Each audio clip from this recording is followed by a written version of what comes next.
Assalamualaikum warahmatullahi wabarakatuh. Perkenalkan, nama saya Ahmad Faiz bin Yusof, nombor matrik 214-768. Saya merupakan pelajar bercelia pendidikan sains rumah tangga. Hari ini saya akan melakukan pembentangan pengalaman awal di sekolah yang telah saya lakukan selama 10 hari di Sekolah Menengah Kebangsaan Kuala Pegang. Ini merupakan guru pendamping saya iaitu Puan Rasidah binti Bakar. Latar belakang sejarah sekolah.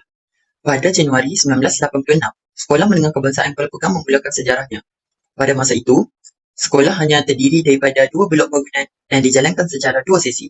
Selain itu, terdapat 2 aliran, aliran Melayu dan aliran Inggeris. Pada tahun 1978, sekolah tidak mempunyai bilik belajar yang mencukupi, jadi mereka terpaksa menggunakan SRJC Sengyok di Kupang untuk mendapatkan kelas tingkatan 1. Kelas pendidikan khas hanya mempunyai 4 pelajar pada Mei 2006. Lebih daripada 30 orang kini menjadi pelajarnya, dan beberapa daripada mereka mempunyai masalah seperti hyperaktif, slow learner, Down syndrome atau autism. Sehingga kini, SMK Kuala Pegang mempunyai banyak kemudahan termasuk pejabat sekolah, perpustakaan, makmal ICT, padang sekolah, bilik guru, bilik gerakan, dewan, bengkel, kemahiran hidup, bilik pendidikan khas, surau dan musola, pusat akses, makmal sains, koperasi sekolah, bilik bimbingan dan konseling, bilik guru kanan mata pelajaran, dan stor sukan. Misi dan visi Sekolah Menengah Kebangsaan Kuala Pegang. Misi, melestarikan sistem pendidikan yang berkualiti untuk membangunkan potensi individu bagi memenuhi aspirasi negara. Visi, pendidikan berkualiti, insan terdidik, negara sejahtera. Lokasi, berikut merupakan lokasi Sekolah Menengah Kebangsaan Kuala Pegang yang berada di titik merah, iaitu di Kuala Pegang 09100 Baling Kedah. Antara infrastruktur Sekolah Menengah Kebangsaan Kuala Pegang adalah termasuk tapak perhimpunan, kantin, surau, laman minda, bilik darjah, tempat letak kenderaan, bilik masakan, dan bilik jahitan. Aktiviti PDP yang saya ikuti bersama guru pendamping saya adalah aktiviti jahitan. Aktiviti ini antara kekuatannya adalah pembelajaran hands-on. Aktiviti jahitan memberikan pelajar peluang untuk belajar secara praktikal, membina kemahiran dan meningkatkan daya tumpuan melalui aktiviti yang memerlukan fokus yang tinggi. Kelemahannya pula ialah pelajar yang kurang pengalaman atau kemahiran mungkin berasa tercabar dan boleh menjadi cepat kecewa apabila hasil jahitan mereka tidak seperti yang diharapkan. Yang kedua adalah perbincangan dan latihan soalan-soalan lepas. Antara kekuatannya ialah membantu pelajar memahami bentuk soalan dan cara menjawab, jadi mereka lebih yakin untuk peperiksaan.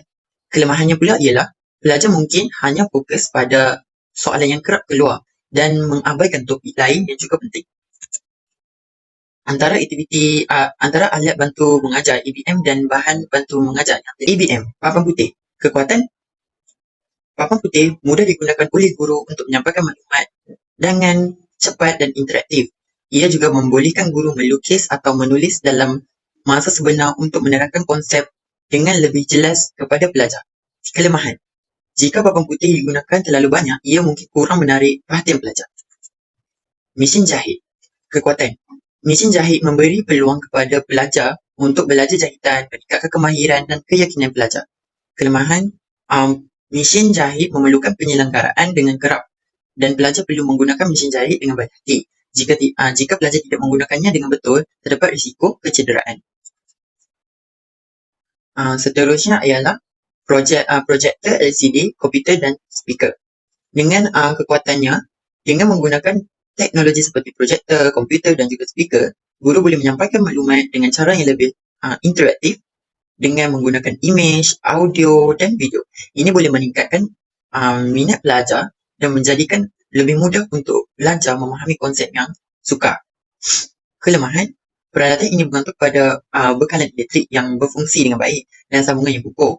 Pengajaran mungkin boleh terganggu dan masa pembelajaran boleh terbuang jika berlaku gangguan teknikal. Untuk BBM, ialah buku teks. Buku teks ni berfungsi sebagai sumber utama yang mengandungi maklumat lengkap mengenai topik penting yang akan diajar oleh guru. Jadi kekuatan buku teks menyediakan maklumat yang tersusun menjadikannya mudah difahami oleh pelajar. Kelemahan, pelajar mungkin terlalu bergantung kepada buku teks dan tidak mencari sumber lain yang lebih luas. Amalan pedagogi yang saya dapati yang pertama ialah pembelajaran berasaskan inquiry. Pembelajaran berasaskan inquiry adalah kaedah yang mementingkan pembelajaran melalui pengalaman dan menekankan kaedah penemuan inquiry yang memerlukan pembelajaran yang berpusatkan pelajar. Manakala guru bertindak sebagai fasilitator, peranan pelajar ialah mengkaji dan mencari maklumat dalam pelajaran. Aplikasi ini meningkatkan kemahiran berfikir secara kritis dan menyelesaikan masalah sendiri melalui perbincangan dengan guru. Antara kekuatannya ialah menggalakkan murid supaya lebih berfikir, mengembangkan intelektual sebagai bahagian dari proses mental. Kelemahan, kurang sesuai untuk murid yang lemah tanpa bimbingan menjawab soalan. Yang kedua ialah pembelajaran berasaskan projek, iaitu projek One Pot Meal. Guru memberi tumpuan kepada tugasan praktikal yang dilaksanakan secara berkala atau terancang dalam bilik darjah. Guru menilai setiap peringkat proses projek sehingga ke peringkat hasil akhir. Metodologi pembelajaran ini mendorong pelajar untuk mengintegrasikan pengetahuan tentang aktiviti dan yang lebih hands-on. Antara kekuatannya ialah menggalakkan pemikiran kritis dan inovatif. Murid seronok menjalankan aktiviti lain yang dilakukan dalam situasi sebenar dan bermakna. Kelemahan, memerlukan banyak tenaga dan masa untuk dilaksanakan. Penyediaan rancangan pengajar. Berikut merupakan RPH yang disediakan oleh guru saya, dan antara kekuatan RPH ialah memastikan objektif pengajaran dan pembelajaran tercapai, menentukan strategi atau aktiviti yang terbaik. Kelemahan, murid masih lemah kefahamannya tentang kemahiran yang diajar, namun jawapan yang diberikan memuaskan. Pelaksanaan kibat memerlukan jawapan yang kritis dan kreatif daripada pelajar. Soalan berbentuk tersirat, mengaitkan dengan sesuatu yang bakal terjadi pada masa depan mengikut kesesuaian topik. Refleksi terhadap budaya sekolah dan budaya kerja. Dalam tempoh pas saya di SMK Kuala Pegang, saya dapat peluang untuk memahami budaya sekolah serta budaya kerja yang wujud di persekitaran sekolah tersebut. Pengalaman ini telah mengajar saya banyak pelajaran penting untuk membentuk kejayaan saya sebagai bakal guru pada masa depan.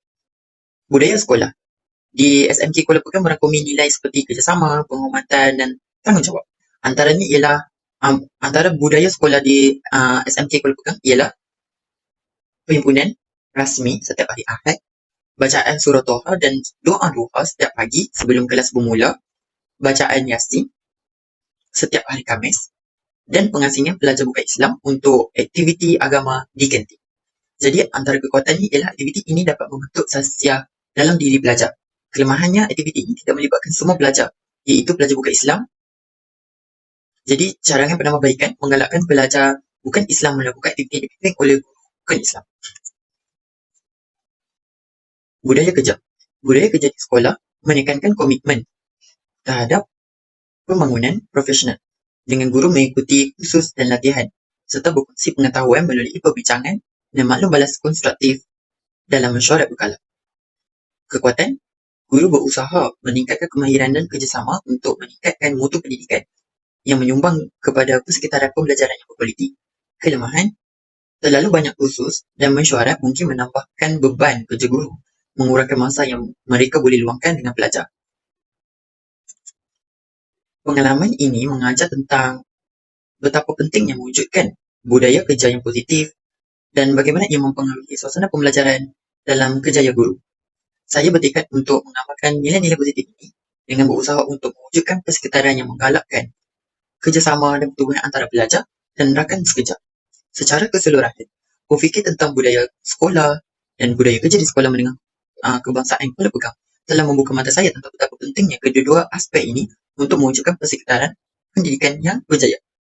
Saya percaya bahawa dengan meletakkan nilai-nilai yang dipelajari dalam kehidupan saya, yang telah dipelajari dalam kehidupan saya akan dapat menjadi seorang pendidik yang lebih baik dan memberi kesan yang baik kepada masyarakat dan pelajar.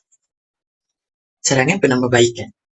Saya berpendapat bahawa aktiviti PAS dapat melatih saya dalam persediaan menjadi seorang bakal guru.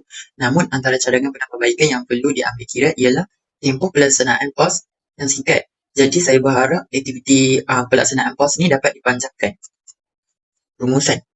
PAS dapat meningkatkan pelaksanaan kurikulum dan mempengaruhi sikap saya sebagai bakal guru.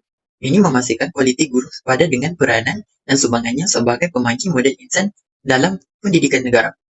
PAS mempunyai keupayaan untuk meningkatkan profesion pelajar sebagai guru dan memberi mereka peluang untuk menerima lebih banyak pendedahan kepada perkembangan terkini dalam bidang pendidikan. Ini akan membolehkan pelajar terus memupuk keinginan untuk belajar sepanjang hayat dan berkomitmen untuk menyediakan pendidikan berkualiti tinggi kepada murid.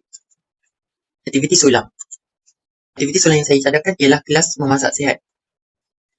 Kelas memasak sihat ialah program sulam yang boleh dicadangkan dalam subjek sains rumah tangga. Dalam program ini, pelajar akan mempelajari cara menggunakan bahan tempatan dan memasak cara yang sihat. Sesi teori tentang nutrisi dan pemilihan bahan akan diberikan sebelum aktiviti memasak oleh guru dan pelajar.